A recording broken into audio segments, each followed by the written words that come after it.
Buenas tardes, bienvenidos al canal de YouTube del Centro Sefardí de Israel en esta actividad que nos reúne hoy para conmemorar los 1700 años de presencia judía en lo que hoy conocemos como Alemania. Contamos con un aliado de lujo en este caso, que es la propia Embajada de Alemania en Madrid, con lo cual tenemos ya una agenda intensa de colaboración y que hoy continuamos de una manera activa para un momento histórico tan relevante como este.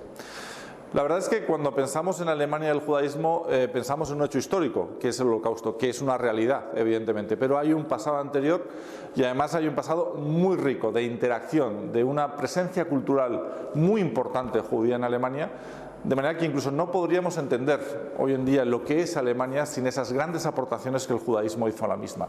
No solo en épocas antiguas, remotas o medievales, sino incluso en un momento tal vez de los más importantes de la historia de Alemania, que es cuando surge la Ilustración. Una parte de la Ilustración alemana es judía y en concreto una parte de esa ilustración judía está representada por lo que es el abuelo del músico central del día que nos reúne hoy, que es Felix Mendelssohn, cuyo abuelo Moses Mendelssohn es el principal exponente de la Haskalah, de la ilustración judía. Y una de las características de esa ilustración judía era abrirse a la modernidad. Y uno de los rasgos de esa modernidad que decía el propio Moses es hablad alemán, les decía a los judíos. Como que el yiddish está bien, pero es una lengua que representa el pasado, el presente y el futuro, es la lengua alemana. Luego la ilustración judía es profundamente alemana en su origen y muy abierta a todo lo que es la cultura germánica. Importante también, por ejemplo, las grandes aportaciones del judaísmo alemán en otros lugares. Si analizamos lo que es el judaísmo en Estados Unidos, una parte importante, sobre todo de mediados del XIX, es la llegada masiva de judíos alemanes. De hecho, se interpretaba en alemán en Estados Unidos muchas veces la presencia judía porque hablaban con acento alemán. Luego hubo otras aportaciones, sobre todo de Europa del Este, pero lo que hoy entendemos como judaísmo en Estados Unidos, que es evidentemente una de las ramas principales de la identidad judía hoy en día, es en buena parte de origen alemán. Precisamente con lo que es la ilustración y lo que es el romanticismo y el gran desarrollo cultural de Alemania en el siglo XIX, no puede entenderse tampoco sin las aportaciones judías. Y además, cuando llega ese gran movimiento ilustrado, probablemente el colectivo que más preparado estaba para ser parte de él era el colectivo judío, porque tenía una alta tasa de alfabetización y una activa presencia cultural. De manera que los judíos fueron parte esencial de la identidad cultural alemana desde prácticamente su explosión en el siglo XIX, incluso antes, pero sobre todo en esta época, y tenemos judíos en casi todas las ramas del saber, aun siendo una parte proporcional muy pequeña en la sociedad alemana. Sin embargo, en la música, en la filosofía, en la cultura, en la literatura en general, sí que tenemos presencia judía muy importante. Además, quiero destacar esa idea de la gran admiración y el gran amor que los judíos sentían hacia Alemania. Si hiciéramos un ejercicio de ficción histórica y tomáramos un judío de Europa Central, de Alemania o de países adyacentes a principios del siglo XX, le dijéramos, mira, tenemos una mala noticia, y es que dentro de los años va a haber una catástrofe contra el pueblo judío en algún lugar de Europa, y le preguntáramos, ¿en qué país crees que va a ocurrir? Casi ninguno diría Alemania. Había otros países candidatos, pero Alemania desde luego no lo era. Alemania es un país donde había antisemitismo, sí que lo había, pero no era el antisemitismo ni más grave ni más activo. Y era un país donde los judíos tenían una presencia activa dentro de la sociedad y sobre todo, como decía antes, en la sociedad cultural. De hecho, muchos judíos germanizaban los nombres, era un signo de distinción para ellos ser identificados como exponentes de la cultura alemana, ¿no? Todo eso es lo que queremos conmemorar hoy, conmemorar de una manera activa y, como decía también, con la presencia y la amistad de la Embajada de Alemania en Madrid. Ese es parte del legado de Centro Sefardí de Israel. Queremos dar a conocer a la sociedad civil española todas las manifestaciones posibles de judaísmo, y una de ellas evidentemente es el judaísmo alemán, que es esencial para entender la historia de Alemania, pero para entender también la historia del judaísmo tal y como lo conocemos hoy. Muchas gracias. En primer lugar, quiero dar las gracias al Centro Sefardí de Israel de Madrid por ofrecernos hoy un concierto dedicado a Felix Mendelssohn Bartholdy y a su hermana mayor, Fanny Hensel. Fanny fue una compositora de gran talento que compartió el destino de muchas mujeres muy dotadas en el siglo XIX, cuyo talento no pudo desarrollarse plenamente por las limitaciones de la sociedad de entonces. Para sus contemporáneos, Félix Mendelssohn, nacido en 1809, era una estrella. El mismo compositor de quien su contemporáneo Robert Schumann había dicho que era el Mozart del siglo XIX, fue difamado después de su muerte en diatribas antisemitas. Menos de un siglo después, el régimen nazi trató de eliminarlo de la historia y lo veía como una no persona. Este año Alemania conmemora 1700 años de vida judía en Alemania, una efeméride que como Embajada de Alemania en España nos alegra poder celebrar conjuntamente con el Centro Sefarad de Israel. Y de hecho, ¿qué artistas serían más adecuados para un primer evento en este marco que los hermanos Mendelssohn, Fanny y Félix? ¿Por qué conmemora Alemania este efeméride en 2021? Un decreto del emperador Constantino del año 321, enviado a Colonia, es el origen del año conmemorativo, pues es el documento más antiguo que prueba que por aquel entonces ya había judíos viviendo en Colonia. 1700 años de vida judía en Alemania han marcado decisivamente todos los ámbitos de nuestra sociedad. Innovadores, creativos y a menudo pioneros en su campo. La médica Rachel Hirsch, por ejemplo, fue la primera mujer del Reino de Prusia en ser nombrada profesora de medicina en 1913, mientras que el físico Heinrich Rudolf Hertz allanó el camino para el desarrollo del telégrafo inalámbrico y la radio con sus trabajos de investigación en la década de 1880. Al compositor Félix Mendelssohn se le conoce en todo el mundo por sus magníficas obras musicales, pero nosotros, los alemanes, tenemos que agradecerle también la apertura de la primera institución educativa superior para músicos en suelo alemán en 1843.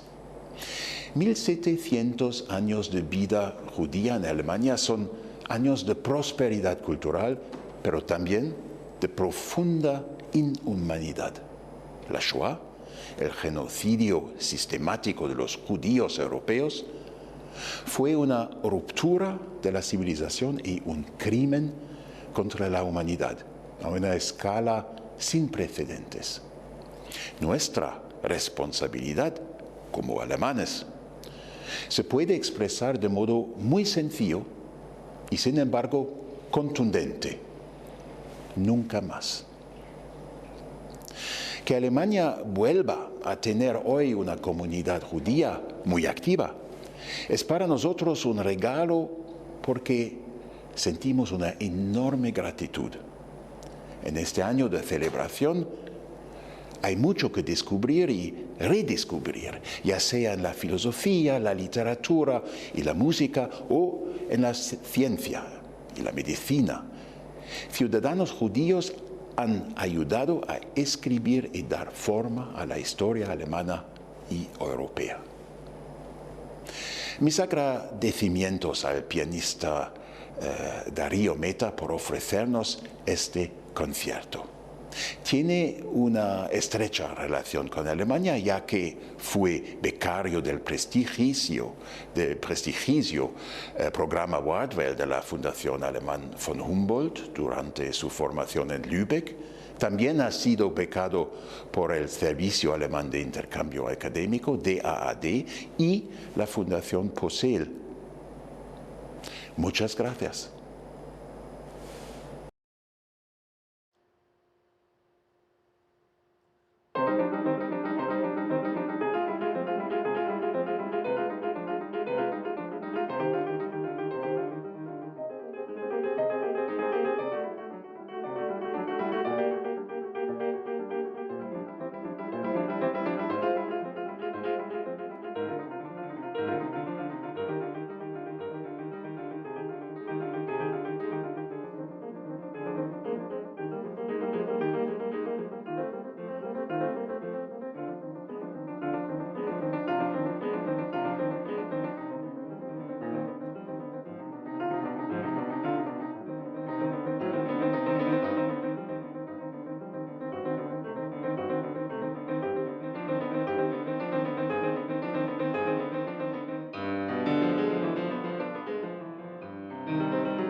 Meine Damen und Herren, willkommen auf diese Reise durch die Musikgeschichte, auf diese Reise mit Mendelssohn als Protagonist.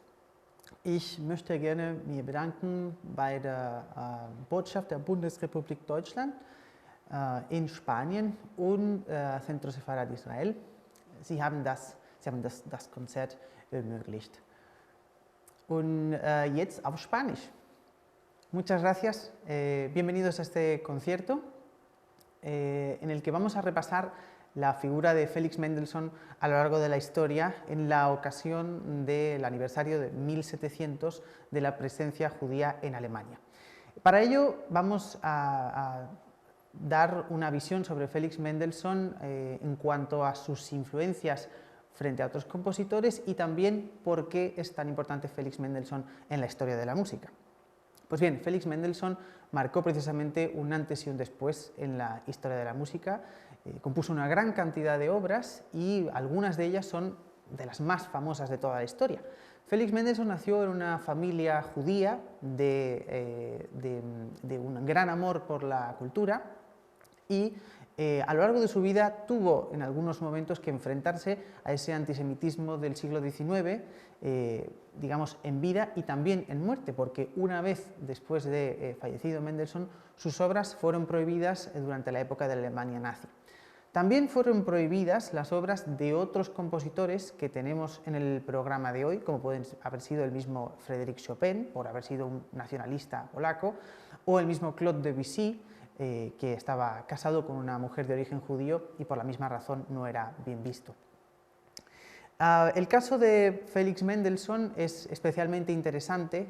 La obra que acabamos de escuchar es una obra de Johann Sebastian Bach y Félix Mendelssohn era un gran estudioso de las obras del pasado, tanto de Johann Sebastian Bach como de otros músicos de la polifonía y del contrapunto antiguos.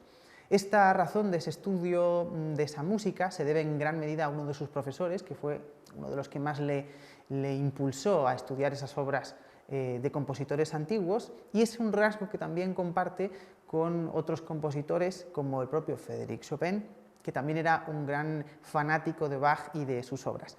Por eso he traído, para comenzar este concierto, esta obra de Johann Sebastian Bach, ya que el contrapunto y la tradición alemana de la música es de gran importancia para entender también la música de Mendelssohn. Mendelssohn fue un compositor en algunos momentos tildado de demasiado clásico, demasiado conservador, pero en realidad lo que a él le ocurría es que estaba muy enraizado en esa raíz de la música alemana, en esa corriente, con esas formas antiguas, con también ese concepto de las tonalidades, del contrapunto, etc. De hecho, muchas de sus obras están también inspiradas, pues, como por ejemplo en este preludio y fuga del clave bien temperado de Johann Sebastian Bach, y tienen esos títulos que nos hacen pensar también en formas del barroco, en formas que en aquel momento, ya en el siglo XIX, ya estaban prácticamente olvidadas o pasadas completamente de moda. Por esa misma razón, también traigo una obra de Händel, ya que Mendelssohn, durante su estancia en Londres, tuvo oportunidad de corregir y hacer una publicación tanto de obras de Johann Sebastian Bach como también de Händel. Como era un gran estudioso de las obras del barroco, su opinión podía ser muy interesante de cara a hacer una edición de esas piezas en aquel momento donde la interpretación historicista no existía, porque no se interpretaban obras de 100 años antes ni se investigaba sobre ese hecho. El hecho de que Mendelssohn tuviera tanto conocimiento de esa época y de esas obras fue sin duda un aspecto muy importante para luego también su vertiente pedagógica como fundador del Conservatorio de Leipzig y, entre otras cosas, un gran maestro de varias generaciones de músicos.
Pues bien, esa era la famosa zarabanda de Händel. Esto en cuanto a Mendelssohn respecto a la música anterior, a la música pasada. ¿Qué pasa con Mendelssohn respecto a sus contemporáneos? Pues uno de los músicos contemporáneos a Mendelssohn más famosos es el que hemos mencionado antes, Frédéric Chopin. De él vamos a escuchar 3 obras en este concierto, 2 de sus mazurkas y una de sus 4 baladas. Y en medio de estas 3 piezas de Chopin vamos a escuchar una pieza de Fanny Mendelssohn. Este intercalado de estas 3 piezas resume básicamente algo que a mí me parecía importante mostrar en este sentido, y es, por una parte, el hecho que comparten Chopin y Mendelssohn en algunos aspectos que también pueden verse en estas obras, como por ejemplo el hecho de ser unos grandes estudiosos de la música pasada, de la música anterior. En esta 4ª balada, Chopin lo que hace es retrotraerse un poco a su infancia, que podemos escuchar un poco también en esa pequeña canción un poco triste, pero que puede ser también una canción de cuna casi.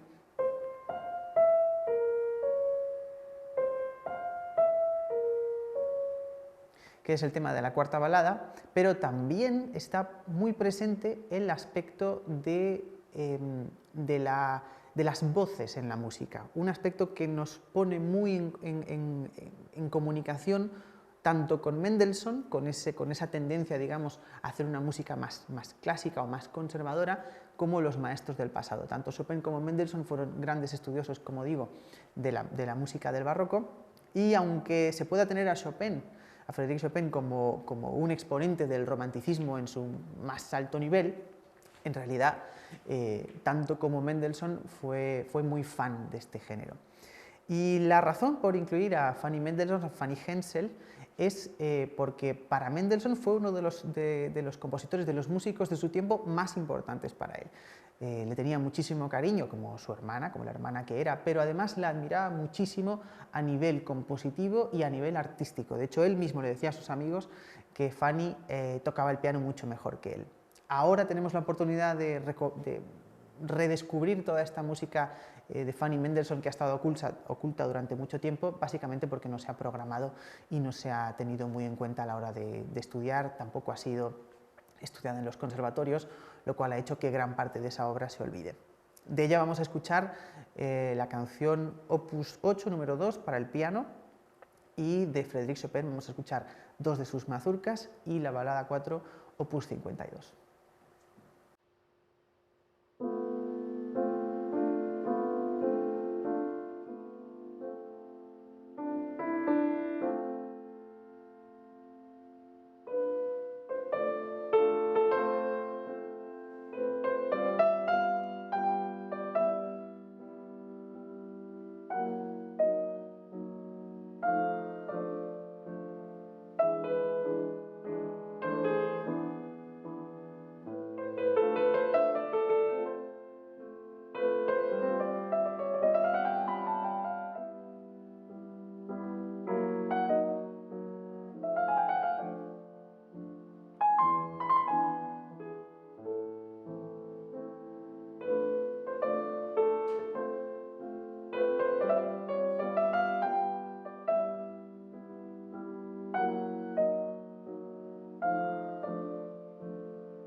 Pues llegamos a la última parte del recital.